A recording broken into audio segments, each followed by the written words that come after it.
Okay, we're going to get started here. So settle in for what I'm sure is going to be a very interesting presentation. My name is Adam Blackwell, the Vice President International at Development Services Group. And on behalf of the team at the Global Terrorism Trends and Analysis Center, better known as GTTAC, I'll be moderating this session.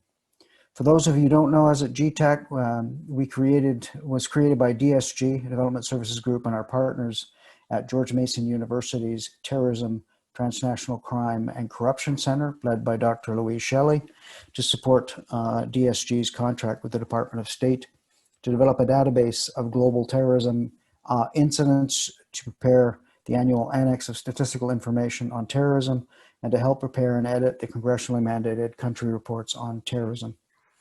We do this with a combination of technology, data collection, and a team of well-trained, multilingual, and multicultural data analysts, many of whom are listening in today. I should also say that we have an internationally recognized advisory board, of which our current speaker is a member.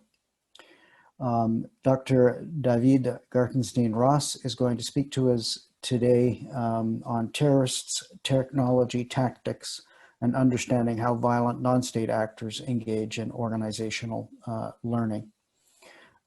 This is our last installment of our speaker series for 2020.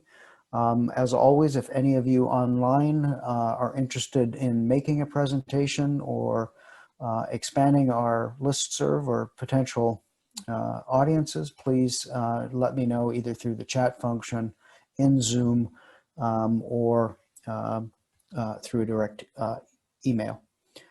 Dr. Gartenstein-Ross is a scholar, author, practitioner, and entrepreneur who is the founder and chief executive officer of Valens Global.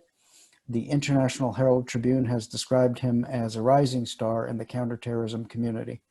Dr. Gartenstein-Ross' previous position includes senior advisor to the director of the U.S. Department of Homeland Security's Office of Community Partnerships, fellow with the Google think tank Jigsaw, and adjunct assistant professor in Georgetown University's Security Study Program. He has led a number of major projects as a practitioner, crafting strategies, plans, and leading major analytic projects, designing and leading war games and other simulations, and delivering training and lectures.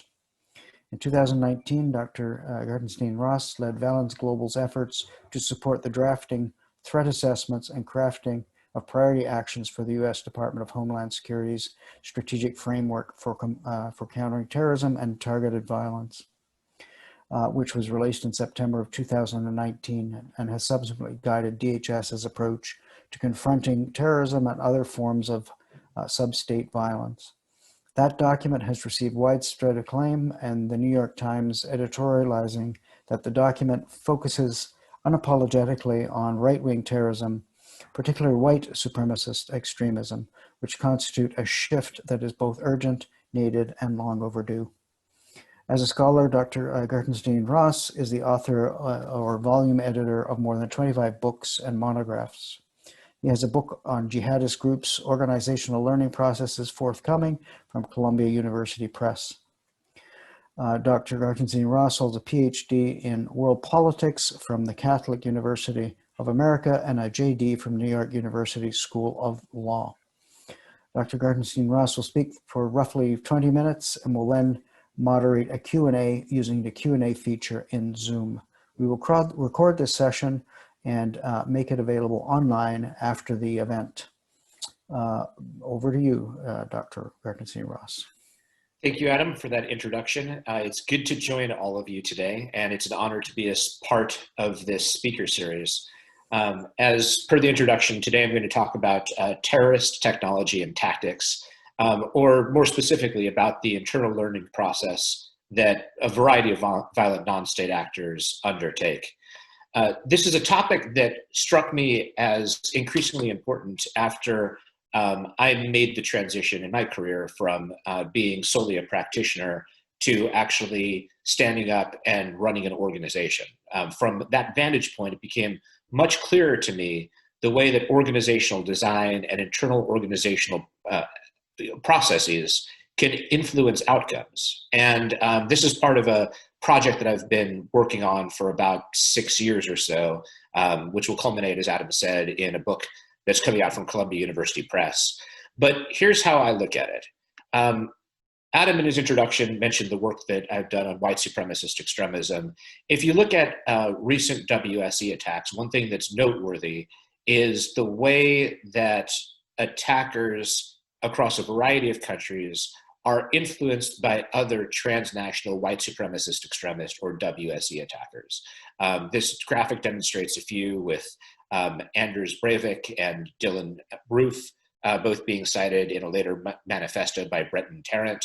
He in turn was cited by a couple of other WSE affiliated attackers. I think that the WSE movement can't be understood unless one also looks at the web forums that they employ, the way in which the movement canonizes saints and or what they call saints. I'll show you a graphic in a second, and encourages others to carry out violence. That's one thing that has kept up the tempo of attacks within this movement. Now, I should say that when we look at both the transnational inspirations here, as well as their canonization of saints in rather crude internet memes, it's not particularly innovative technologically. I would call this more than anything a native innovation, that they're doing something which digital natives, which people who understand current technologies will see as a fairly automatic thing to do, which is to inspire further activism, in this case, violent activism in service of the movement. But right now we're in, I would say, an age of extremism. For a variety of reasons, there are multiple extremist currents, both violent and nonviolent, that are stepping to the fore or are able to step to the fore as they couldn't before. In many ways, the success or failure of these movements, the degree to which they catch on, the degree to which they inspire violence is going to be driven by their use of technology and their ability to engage in learning, both within an organization and also across multiple organizations. One book which I recently liked a lot is How Terror Evolves by Yannick Vieux-Lepage, which posits an evolutionary theory, or uses evolutionary theory to understand evolving tactics. This means that learning can occur across organizations and across individuals and across even genres of attacker. I think that that's correct. Here I'm going to take a little bit more of a native organizational approach, though I will also point out how organizations are able to learn from previous iterations of attempts by unaffiliated organizations. So one of the innovations I've put together and debuted it a little while back is the Violent Non-State Actor Technology Adoption Curve. It looks at 4 different phases by which VNSAs come to adopt new technologies. Now, I should say that the VNSA technology adoption curve, which I show here, is not deterministic. It's not as though a violent non-state actor trying a new technology will inevitably progress through these 4 stages, but rather it's a model that I think has explanatory value in that it shows general trends in adoption of new technologies. The 4 stages I outline are early adoption, in which VNSAs first try to use a new technology. Usually they fail disproportionately in the early adoption stage, which is very similar to startup firms that are trying to introduce new technologies. It usually, though not always, takes a while for the new technology to catch on. The second stage is iteration, where the VNSA refines its use of the technology, and usually in the iteration stage, much more importantly than the VNSA's tinkering, is the fact that the technology itself undergoes contemporaneous improvements. We can see, especially in the context of unmanned aerial systems or drones, how the improvement in the consumer technology really was critical to driving the VNSA's later innovative uses. The third stage that I have is a breakthrough stage, that the success of the VNSA significantly improves. And again, it's usually the consumer side improvements that enable the breakthrough. And then often once the success is realized, we enter a competition stage where states and technology companies and others will try to adapt to the violent non-state actors' usage of this technology. One of the reasons I put this curve together is because I've observed that often analytically in the early stages of a VNSA using a new technology, its early adoption is misunderstood as a failure. a lot of the early uses that will end up being innovative down the road look amateurish, look kind of stupid, and we lose the thread. We don't realize that we understand this as their attempt and kind of put it in a box there, as opposed to understanding that early attempt that fails. For example, Rizwan Ferdowsi's attempt to attack the Pentagon with a crude drone. We don't understand it as part of a process of learning. I think that we should understand it that way. And part of the reason is because then we might move to the competition stage a little bit earlier and stop different violent non-state actors from being able to leverage technologies in such a deadly and effective way. I want to illustrate this in a couple of ways, but I don't want to spend too much time on case studies because I think the conversation with all of you is much more important. But one way that I have looked at the violent non-state actor technology adoption curve is through the lens of social media.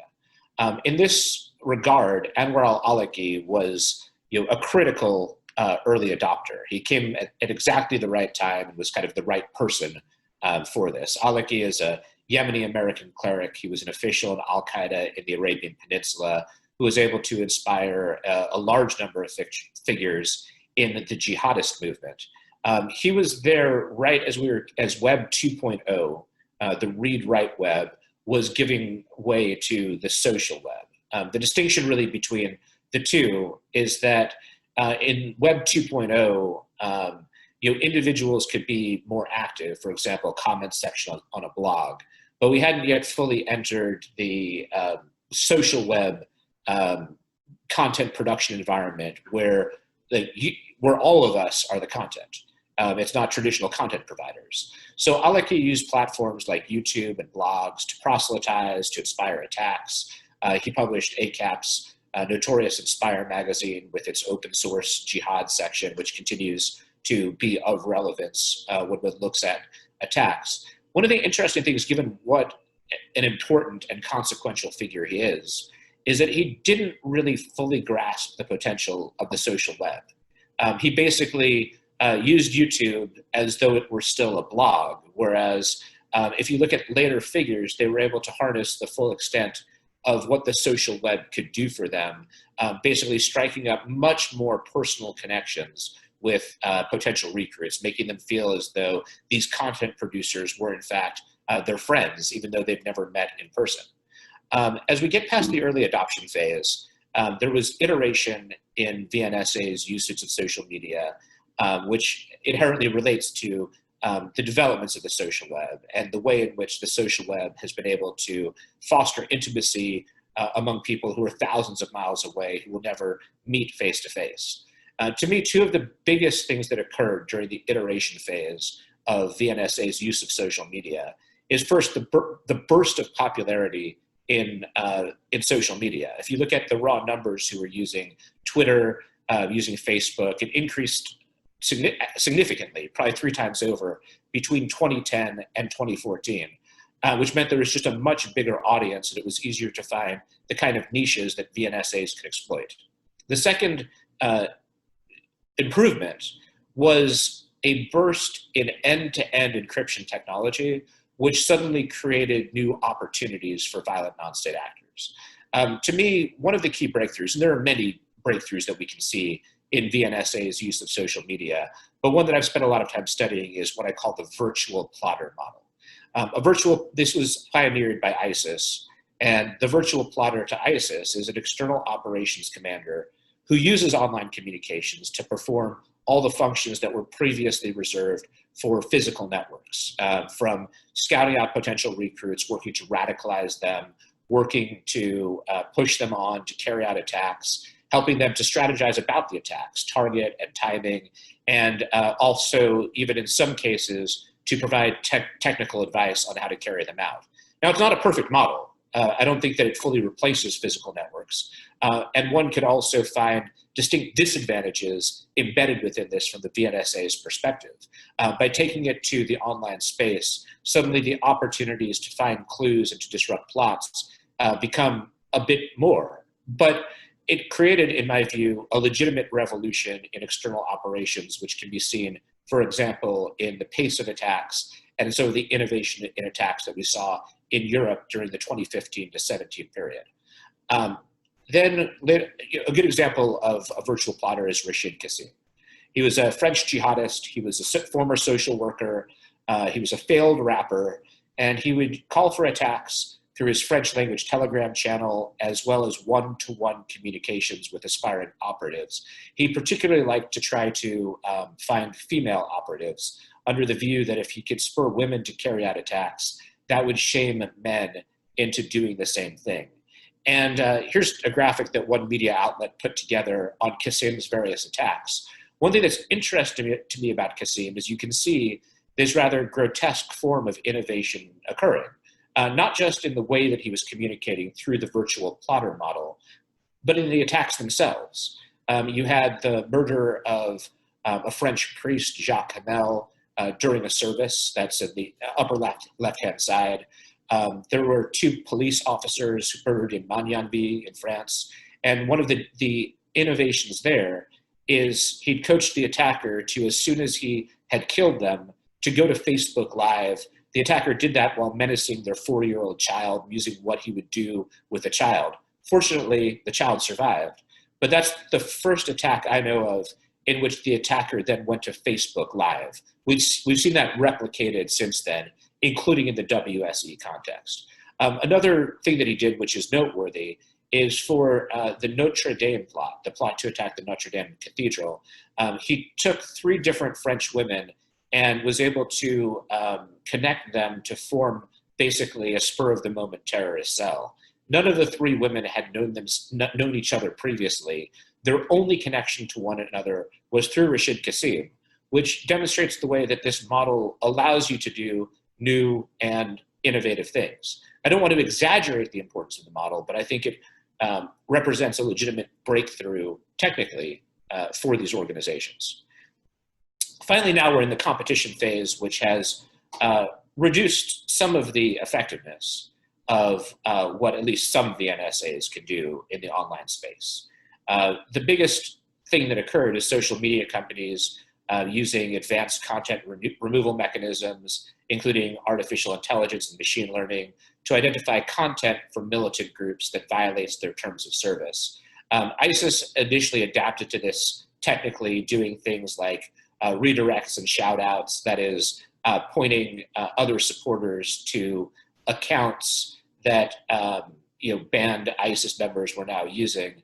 But from ISIS's perspective, the problem is when it's the platform itself that's going after you. It's not like traditional counterinsurgency, right? Traditional counterinsurgency, you can be hard to find.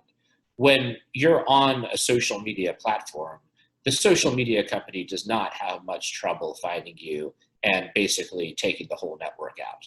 Today, ISIS content is much harder to find on most online platforms.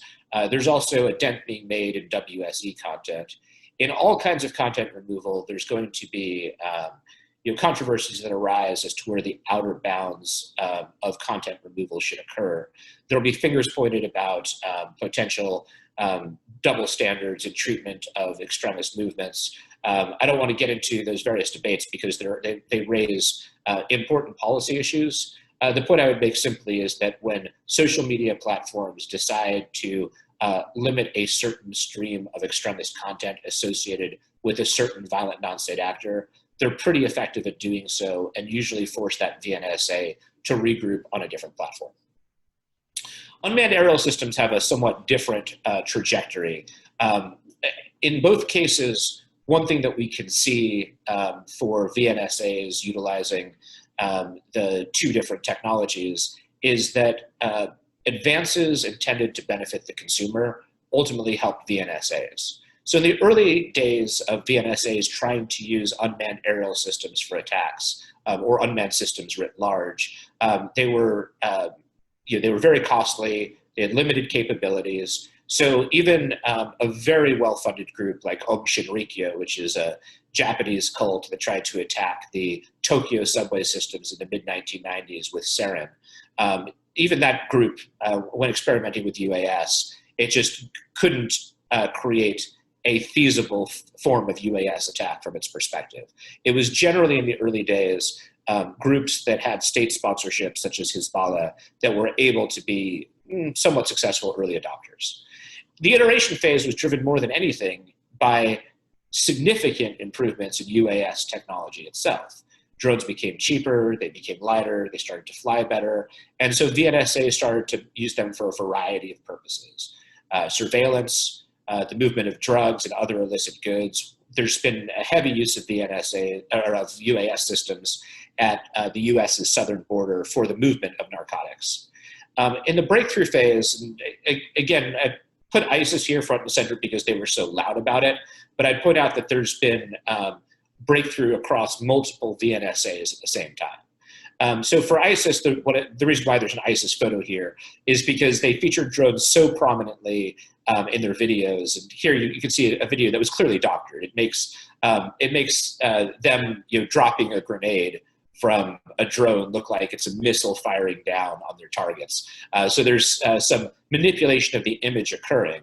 But it's a legitimate innovation, right? Taking advantage of drones flying better, being cheaper, having heavier payloads to be able to use them as crude weapon systems. And in the battle for West Mosul, they did make a strategic and tactical difference on the ground. Other VNSAs have experimented with UAS for attacks. The Houthi rebels in Yemen, Mexican cartels have been at the forefront of innovating here, and not just attacks, but assassinations, smuggling operations, surveillance. I don't think we fully actually reached the competition phase. This slide is called competition, but right now, there is a proliferation in counter-drone technology, and manufacturers are currently producing some counter-drone tools or some limitations on drones. For example, geofencing, which limits where a drone can fly to, is one way that manufacturers have been trying to limit their destructive potential. But geofencing, like a lot of limitations, can be hacked. It can be overridden by the user. And so my assessment is that geofencing right now is not a particularly effective means of constraining what drones are able to do. I think that this story is going to continue to bear out, but to me, we're starting to see counter-drone technologies and exercises and an increased awareness, but we don't have the urgency that has significantly diminished the potential use of drones by VNSAs. So looking forward, we're in an age, as I said, where you have a variety of extremist currents that are gaining in salience at the same time. And there's an increased perception across multiple countries that we are in an era of self-help or violent politics. And to that extent, when looking at where threats are going to come from, I think that looking at how these groups use technologies is an extraordinarily important part of anticipating what they'll do. Some of the things that we're looking at are drone swarms as a potential threat vector, other ways that drone technologies can be exploited. As we look forward at future developments in drones, you'll see heavy lift drones, chemical dispersion systems, which is particularly important because in the past, one of the reasons why chemical weapons have been such a low threat is because terrorist groups looking to use them would have trouble dispersing them. It's possible, though not inevitable, that drone systems will solve part of the technical gap or technical barrier that these groups have confronted. Jet propulsion and then AI, these are all things that I think intersect with the drone threat. We're also looking at potential use of AI systems, deep fakes, virtual agents, social network mapping. I think these are all more dangerous at the state level than at the VNSA level, though those things that are employed by states, VNSAs will be looking to and trying to experiment with. And cryptocurrency also presents a potential avenue of exploitation, though it's also a double-edged sword because on the one hand, it does provide pseudonymity. On the other hand, one of the problems with cryptocurrencies is that the register that makes cryptocurrencies effective can also log transactions pretty effectively. And so if you have a de-pseudonymization, it allows you to really uncover very quickly a range of transactions that are occurring.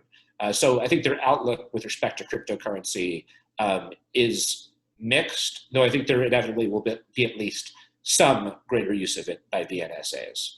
So to conclude, as we get into the Q&A, I want to again thank everybody for coming here for this conversation. It's always just an honor to get to interact with other people working within this field. And to me, getting a read on how these groups use technology and how they learn internally is going to be an important part of constraining and containing the threat of violent non-state actors in this century.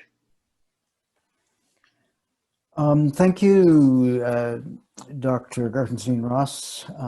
I should have mentioned at the outset, we're also looking forward to working with you on a NIJ grant. I believe you're on the advisory board of that effort as well. Just to remind everybody, there are the Q&A tabs is open, and we're going to start. And the first one is, do you believe traditional VNSAs would want to develop cyber capabilities to conduct disruptive cyber attacks as a type of terrorist attack, or ransomware attacks as a way to fund their operations? Yes, definitely. I think that the biggest threat by far in that regard is groups that are affiliated with states, either hackers directly employed by states or hackers who are quasi-affiliated with states. But on the VNSA front, I think they have a number of different options. For one, ransomware, it isn't that difficult to deploy. But for a second thing, there are groups of hackers for hire. One example is people who are affiliated with the Chinese state cyber warfare program, who sometimes will moonlight in a quasi-private capacity. So there's an ability on the part of VNSAs to leverage these capabilities, even if they're not able to really build them up internally to the extent they would like to. I think that we will see an increase in private cyber warriors for hire, which will provide VNSAs further options moving forward. In terms of the question, the answer is an unqualified yes. Thank you. Question now from your colleague, Mia Bloom, who says hello. Mia, we'd love to have you make a presentation here one of these days. Her question is, have you noticed a temporal element to innovation? For example, her research posited that groups make these tactical changes, deploying women or children, when they are at the weakest, not the strongest point. But have you observed a temporal element to innovation? First of all, hi, Mia. It's great to see you. And I actually first publicly unveiled the VNSA technology adoption curve at a conference that Mia sponsored down in Atlanta last year. I look forward to seeing you again in person, Mia. So in terms of the temporal element, I don't think it's clear. I think that I'd be interested in comparing notes with you. My guess is that when we look at it, we actually would find that there's a propensity for innovation both at their strongest point and also at their weakest point. There's a lot of there are a lot of innovations that are born of weakness. I agree with the examples that you give. Use of children, use of women. These often come at weak points. Often at high points, you have more resources to carry out innovations. So I talked about the virtual plotters model, which came at a strong point for ISIS as opposed to a weak point. My guess is that, if we were to break it down, the temporal element would have different kinds of innovations occurring both at the strongest points and at the weakest points. At any rate, it's a great question, and one which I think could make for a research project in its own right, one that would be very interesting. But off the top of my head, without kind of rigorously looking into it, I'd say that probably you have certain strong group innovations, certain weak group innovations, and it's both of those sides of the spectrum that see different kinds of tactical or strategic changes emerge. Excellent. Here's a question that's near and dear to my heart as the former Secretary of Multidimensional Security at the OAS. The question is, how can governments learn to account for security factors in planning? Will security ever get a seat at the table as projects are planned and executed? That's a really good question. So this is, will security ever get a seat at the table as projects are planned and executed? There's two ways of looking at this, right? That's the reason for my hesitation. There's projects being planned and executed at a governmental level and projects being planned and executed at a private level. From a governmental level, I think all of us who've worked in or with government understand the degree to which bureaucratic systems tend to be dysfunctional when it comes to 21st century challenges, to quick-moving challenges. They're dysfunctional in multiple ways, including sometimes seats at the table not being all that they should be, including sometimes having loud voices drown out insightful voices, having political or bureaucratic imperatives to override good common sense imperatives, and the like. I think part of the challenge on the governmental level is going to be remaking government for 21st century challenges. I think government needs to be more agile, more able to adapt quickly, and also different in terms of some of its internal functions. Violent non-state actors do tend to be innovative. Government, not always, but often can end up stifling innovation. So that's on the governmental side. On the private side, I think this is the one of the big considerations. Oftentimes, it's private innovation where security has no seat at the table that ends up driving cycles of innovation that can be exploited by the NSAs. I think the reason why it works that way is twofold. One is lack of legal liability, and a second reason is no other commercial incentive to make sure that security concerns are being prioritized. Now, I don't think the answer is a simple one. I don't think it's so simple as saying there should be much more legal liability, or you want to provide a great deal of security incentive at the outset, because there are costs to that. There are costs in terms of reducing the amount of innovation that's possible, increasing costs of doing business, and the like. I'll simply say, though, that when you have a complete lack of commercial incentive, you'll almost certainly see security being deprioritized. I give the drones example, but let me talk a little bit more about drones.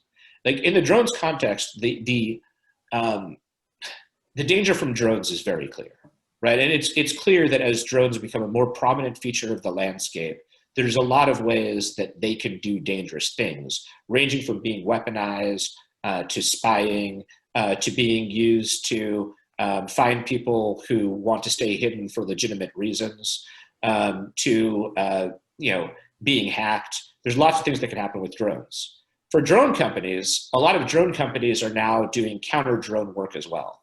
So they're able to both make money off of the threat stream, and let's be clear, drones are not just a threat, there's also concrete utility, and they make money off of the counter threat stream.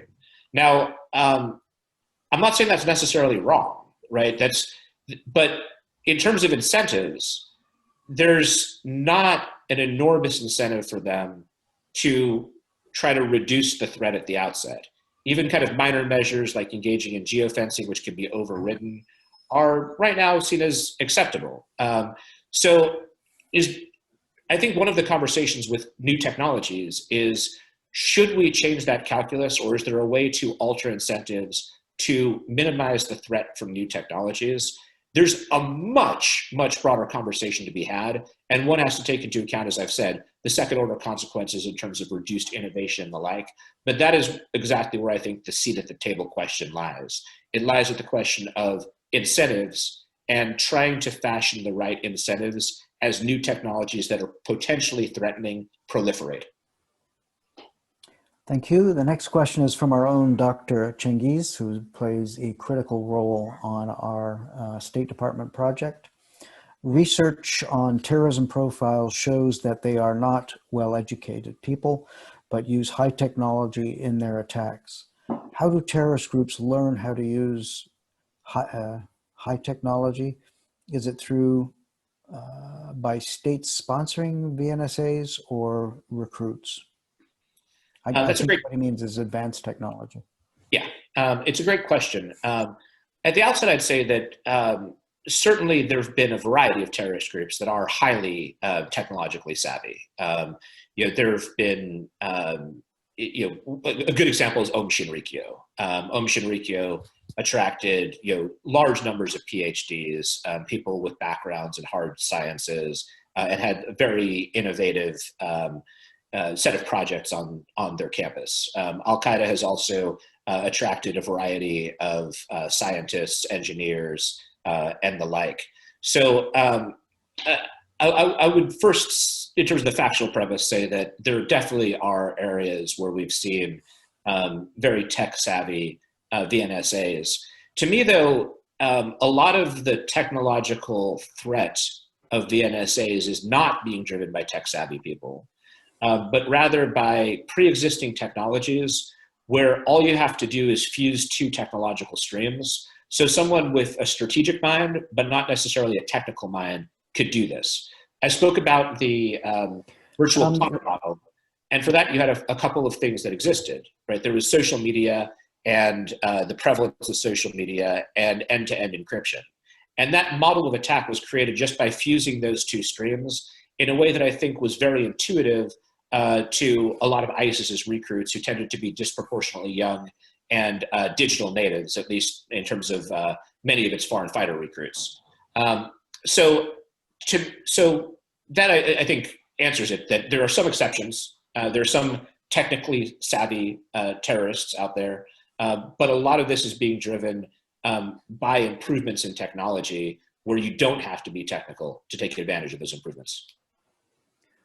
Thank you. We have one more question. So if anybody, and some more time. So if anybody else has any questions, could you please enter them using the Q&A function? This is a question from one of our data analysts. As per your slides, you mentioned governments taking action against non-state violent actors only after they reach a certain breakthrough. Do you think a reactive approach will become increasingly problematic, considering that continued advancement in technology brings both greater benefits and risks? Yes, 100%. And that's part of the reason that I created the violent non-state actor curve, technology adoption curve, to help us understand in the early phases that we're not necessarily seeing failures. We may be seeing experimentation, and by recognizing experimentation for what it is, we can hasten our reaction and make it more proactive. Ultimately, what I'd like to see with the curve is a change in the way that the curve looks, where governments will start taking action in the early stages, as opposed to waiting until violent non-state actors reach the breakthrough phase. One thing that makes this, I think, especially urgent is not just improvements in technology, but also the internationalization or transnationalization of different problem sets. Drones are employed and sold across a global market, and we're seeing them deployed in multiple theaters in multiple ways, with sellers coming from all across the world. Similar to a lot of 21st century problems, fashioning a solution really requires international cooperation. And that, as we all know, can take a long time to put into place.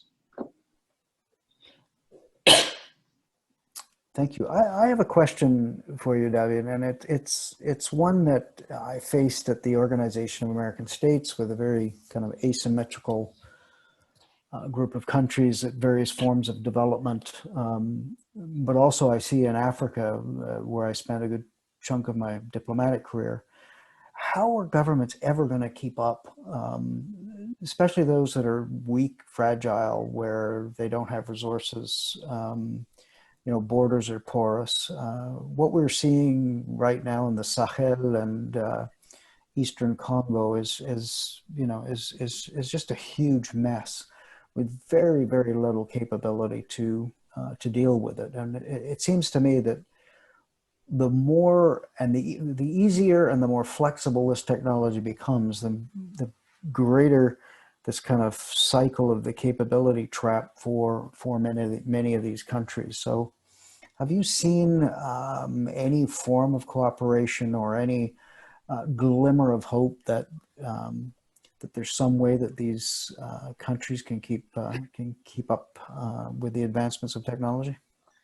I've seen, there's cooperation, But in terms of glimmer of hope about them keeping up, I think that it's pretty dim right now, because there's so many different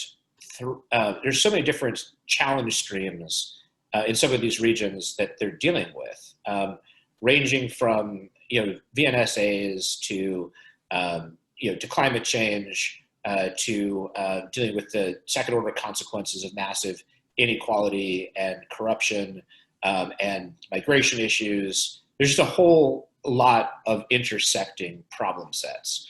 And having in my travels in some of these regions, like through Nigeria, for example, or South Africa, one thing that's clear is that certain things that pose challenges in other contexts pose really deep challenges that they don't really know how to deal with at a governmental level in those countries. So, I mean, obviously, one has seen global protests in 2020.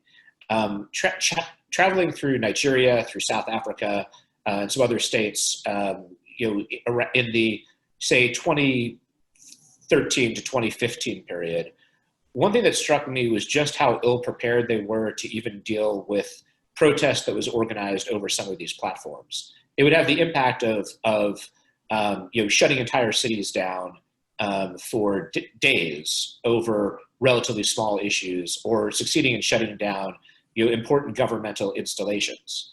And I think every state struggles with the massive ability to mobilize that we're seeing now. I mentioned South Africa, and the protests that I saw there were over a rise in university fees. And I spent a while talking to this old anti-apartheid activist who was telling me that there's no comparison between the apartheid era and now. During the age of apartheid, we'd have to leaflet, we'd go house to house, we'd have to stay out of authorities' radar, and we'd get turnout for protests. But now, they announced a rise in university fees, and suddenly someone puts down a hashtag, and you have multiple cities in the country getting shut down instantaneously.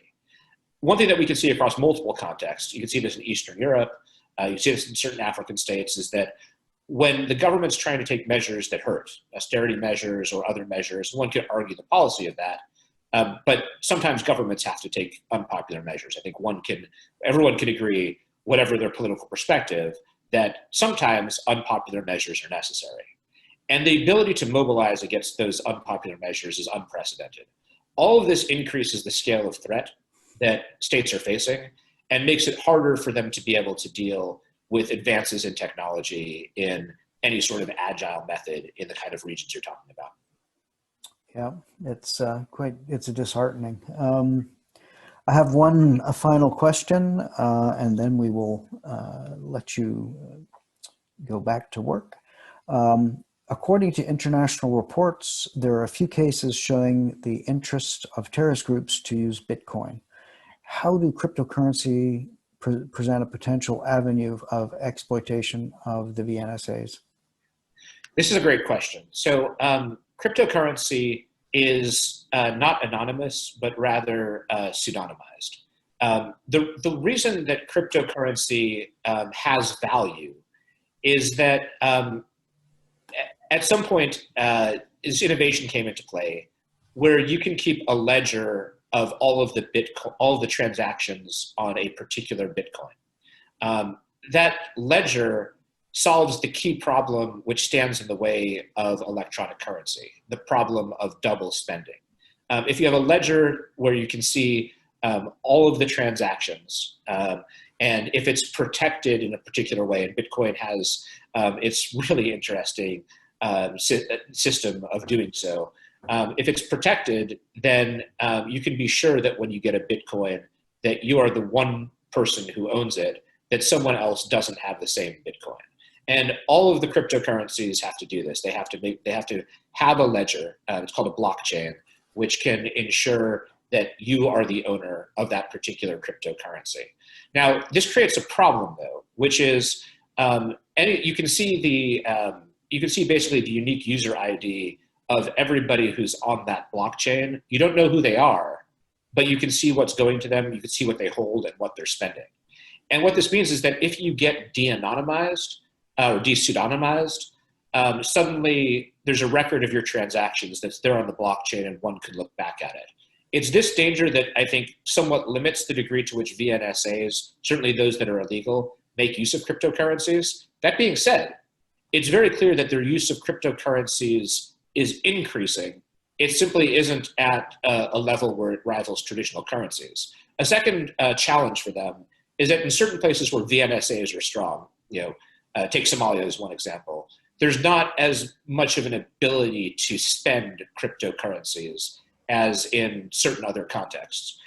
So I expect that we'll see an increase in this regard. And from the state actor's perspective, I think looking at the weakness in cryptocurrencies, that is pseudonymity versus true anonymity, is important.